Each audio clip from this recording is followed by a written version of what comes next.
আরে আমার আখের রস খাও, 5 বছর আরো বেশি বাঁচবে। আখের রসে জল মিশাওনি তো?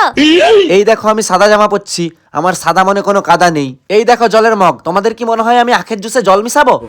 আমি ওই রকম নয়, ভালো জিনিস দেবো, মন একদম ঠান্ডা হয়ে যাবে। ঠিক আছে তাহলে 1 গ্লাস বানাও। ঠিক আছে।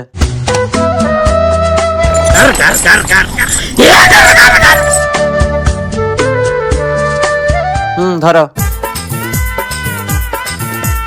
আখের রসটা মিষ্টি লাগেনি কেন? মিষ্টি লাগেনি? ধুর, এরকমটা হতেই পারেনি। তোমার মনে হয় মুখের স্বাদ নষ্ট হয়ে গেছে। এই যে দাদা, তুমি 1 গ্লাস খেয়ে দেখো তো কত মিষ্টি লাগেনি। ঠিক আছে 1 গ্লাস দাও, আর যদি না মিষ্টি লাগে 1 টাকাও দুবনি। ঠিক আছে। रुको जरा सबर करो।